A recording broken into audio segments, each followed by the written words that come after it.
Hello, myself Yogesh Garg, Faculty of Applied Science Department, welcomes to our YouTube channel RPIIT Academics. If you like the content, please subscribe our channel. Students, आज हम नया topic start करेंगे TCA cycle या फिर Krebs cycle. इसी को कहते हैं हम सिट्रिक एसिड साइकिल भी। ठीक है, देखो TCA cycle try carboxylic acid cycle.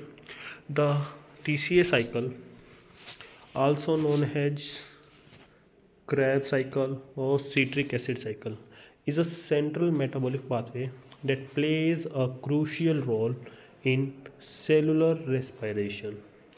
It is responsible for the oxidation of acetyl coenzyme A derived from कहाँ से ड्राइव होती है, carbohydrates, fats and proteins, leading the production of energy in the form of ATP and electron carrier NADH and FADH2। Means देखो ये एक ऐसा pathway है जो हमारे में प्रोटीन्स के लिए, कार्बोहाइड्रेट्स के लिए और लिपिड्स के लिए सबके मेटाबॉलिज्म में कॉमन होता है। हर एक को एंड में क्रैब साइकिल से होके ही गुजरना है, इसी में ही हमारा फाइनल ब्रेकडाउन होना है, ठीक, और एनर्जी रिलीज होनी है। ये हमारे माइटोकॉन्ड्रिया के अंदर होती है। सेंट्रल पाथवे इसलिए कहा है क्योंकि हर एक इसके अंदर होके निकलता है, मतलब एसिटाइल कोएंजाइम ए की फॉर्म में। हर एक क्या होगा, सबसे पहले acetyl coenzyme A 2 carbon molecule में ब्रेक होगा, देन एसिटाइल कोएंजाइम ए हमारा TCA साइकिल में एंटर कर जाएगा। ओवरव्यू क्या है, देखो लोकेशन माइटोकॉन्ड्रियल मैट्रिक्स में होते हैं।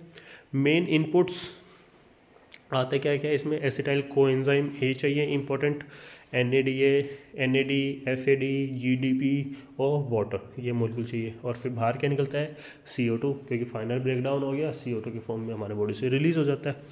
NADH, FADH2, GDP और कोएंजाइम ए, ये रिलीज हो जाते हैं। फिर स्टेप्स है इसके कि किस किस स्टेप में, जैसे फर्स्ट है हमारा फॉर्मेशन ऑफ सीट्रेट, सबसे पहले सीट्रेट बनेगा। फिर आइसोमेराइजेशन ऑफ सीट्रेट, आइसोमेराइज होगा। ऑक्सीडेटिव डीकार्बोक्सिलेशन हो जाएगा।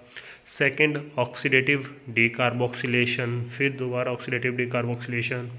कन्वर्जन ऑफ टू सक्सिनेट में कन्वर्जन, ऑक्सीडेशन ऑफ सक्सिनेट, फिर ऑक्सीडेशन का succinate, hydration of fumarate, oxidation of malate. तो ये हमारे 8 स्टेप्स है कि कहाँ पे हाइड्रेशन है, ऑक्सीडेशन है या फिर कन्वर्जन है। ठीक है, और अगर इन स्टेप्स को हम अभी साइकिल के अंदर जब करेंगे डिटेल में करेंगे।